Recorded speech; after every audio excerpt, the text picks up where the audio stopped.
Assalamualaikum, selamat pagi anak-anak. Hari ini kita akan belajar tema 1, subtema 1, muatan pelajaran bahasa Indonesia. Apakah teman-teman sudah siap belajar? Wah, udah sarapan belum hari ini? Semoga semuanya selalu dilindungi sama Allah, sehat selalu. Semangat belajarnya anak-anak ibu. Ya teman-teman, hari ini kita akan belajar tema 1, indahnya kebersamaan. Subtema 1, kebersamaan budaya bangsaku. Dan teman-teman, sebelum kita belajar, mari kita berdoa dulu ya teman-teman. Berdoa dimulai. Berdoa selesai. Teman-teman yang ibu sayangi, hari ini kita akan belajar bahasa Indonesia mengenai gagasan pokok dan gagasan pendukung. Tujuan pembelajaran pada hari ini adalah kalian dapat memahami apa itu gagasan pokok, apa itu gagasan pendukung, dan bagaimana mencari gagasan pokok dalam suatu paragraf dan menentukan gagasan pendukung dalam suatu paragraf. Semoga tujuan pembelajaran pada hari ini dapat tercapai dengan baik. Semangat sayang! Nah teman-teman, pada hari ini kita akan membahas tentang gagasan pokok. Jadi gagasan pokok adalah inti dari suatu paragraf. Meski merupakan inti, gagasan pokok tidak dapat berdiri sendiri. Jadi gagasan pendukung itu sangat penting karena dia akan menjelaskan gagasan pokok.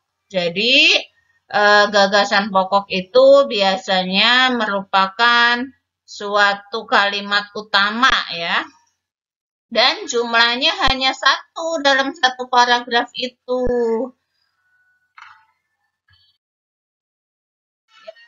Yang selanjutnya yaitu gagasan pendukung.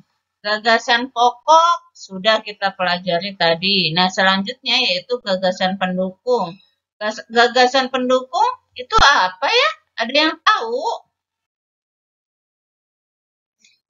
Gagasan pendukung adalah berfungsi sebagai penjelas gagasan pokok. Gagasan pendukung menjabarkan agar lebih jelas lagi apa yang dimaksud di gagasan pokok. Gagasan pendukung itu jumlahnya lebih dari satu dalam paragraf tersebut. Bisa 4, bisa 5, tergantung dari banyaknya kalimat yang ada di paragraf tersebut. Gimana sayang? Bisa difahami? Nah, ini adalah ciri-ciri gagasan pendukung. 1. Berupa kalimat khusus atau spesifik. Memuat penjabaran dari gagasan pokok. Gagasan pendukung lebih dari satu pada setiap paragraf. Ya, ini adalah ciri-ciri gagasan pendukung ya. Ada 6. Teman-teman, ini adalah contoh sebuah paragraf. Di sini Ibu akan memberikan contoh bagaimana sih mencari gagasan pokok dan gagasan pendukung. Dari paragraf ini, mari kita hitung dulu berapa jumlah kalimat yang ada di paragraf ini ya sayang. Nah, yang pertama kalimatnya berwarna biru, kemudian kalimat yang kedua berwarna merah, kalimat ketiga berwarna hijau, kalimat keempat berwarna kuning, kalimat kelima berwarna ungu, dan kalimat keenam berwarna hitam. Nah, setiap satu kalimat dibatasi oleh titik. Jadi, manakah yang merupakan gagasan pokok? Yaitu yang berwarna biru. Itu adalah gagasan pokok ya sayang ya. Jadi bagaimanakah kita menentukan gagasan pendukung. Nah, selain gagasan pokok merupakan gagasan pendukung atau kalimat pendukung, yaitu terdiri dari 5 kalimat. Kita hitung ya, merah, hijau, kuning, ungu, hitam. 1, 2, 3, 4, 5. Dan gagasan pokoknya ada berapa? Ada 1. Ingat ya teman-teman, setiap paragraf gagasan pokoknya 1. Gagasan pendukungnya ada banyak, ada beberapa, tergantung dari jumlah kalimat yang ada di paragraf tersebut. Lebih dari 1 biasanya gagasan pendukung itu. Bagaimana? Apakah bisa difahami teman-teman? Semoga bisa ya. Teman-teman, mari kita simak bacaan berikut ini. Kalian bisa buka buku tema 1, subtema 1 ya. Di situ kita akan membaca pawai budaya. Pawai budaya sangat menarik bagi warga Kampung Babakan. Pawai ini selalu menampilkan keragaman budaya Indonesia. Udin dan teman-teman tidak pernah bosan menanti rombongan pawai lewat. Tahun ini mereka datang ke alun-alun untuk melihat pawai tersebut.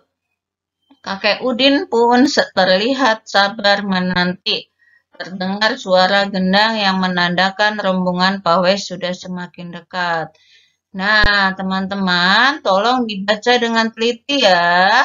Setiap paragraf yang ada di bacaan ini nanti kalau sudah dibaca dan disimak dengan baik, nanti akan diberikan tugas mengenai gagasan pokok dan gagasan pendukung. Nah, teman-teman, siapa yang pernah melihat pawai? Nah, kita memang di Depok ini jarang sekali ya melihat pawai, tapi kita bisa melihat di televisi bahwa pawai itu adalah barisan rombongan yang terdiri menggunakan baju adat dari berbagai daerah. Di situ dapat kita lihat suku bangsa yang ada di Indonesia memiliki ciri khas masing-masing menggunakan baju daerahnya. Kalian dapat menyimak bacaan ini lebih jelas lagi di buku tema 1 ya sayang. Nah, di situ ada bacaan yang Ibu tayangkan ini. Jadi nanti kalian simak dan perhatikan untuk setiap paragrafnya ya sayang ya. Nah, ini juga lanjutan dari paragraf yang tadi yang masih berkaitan dengan pawai budaya. Rombongan dari Bali diikuti oleh rombongan dari Toraja. Wanita Toraja memakai pakaian adat yang disebut baju koko. Rombongan laki-laki menggunakan pakaian adat yang disebut sepatalung, buku. Rombongan Toraja mempunyai alat musik khas mereka, papompang namanya. Nah, itu adalah salah satu isi dari paragraf ini. Nanti dibaca dan disimak dengan baik ya di dalam buku tema 1.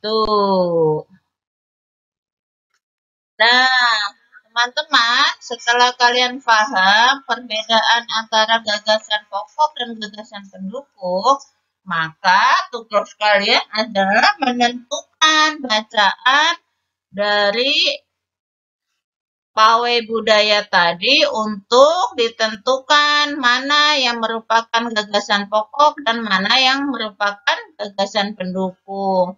Tugas hari ini adalah menentukan gagasan pokok dan menentukan gagasan pendukung dari bacaan yang berjudul pawai budaya. Apakah bisa difahami, anak-anak? Ya, semoga bisa difahami ya. Nanti kalau kurang paham bisa hubungin ibu. Teman-teman, yang perlu diingat adalah setiap bacaan biasanya terdiri atas beberapa paragraf. Setiap paragraf memiliki gagasan pokok yang didukung oleh gagasan pendukung. Gagasan pokok adalah ide utama yang dibahas dalam suatu bacaan, dapat berupa kalimat inti atau berupa pokok paragraf. Gagasan pendukung adalah uraian atau tambahan informasi untuk gagasan pokok. Seperti itu ya sayang, kesimpulannya. Terima kasih sudah menyimak pembelajaran hari ini dengan baik. Semoga bisa mengerjakan tugasnya dengan baik. Selamat bekerja, sayang. Semoga selalu sehat. Jumpa kembali esok hari. Wassalamualaikum warahmatullahi wabarakatuh.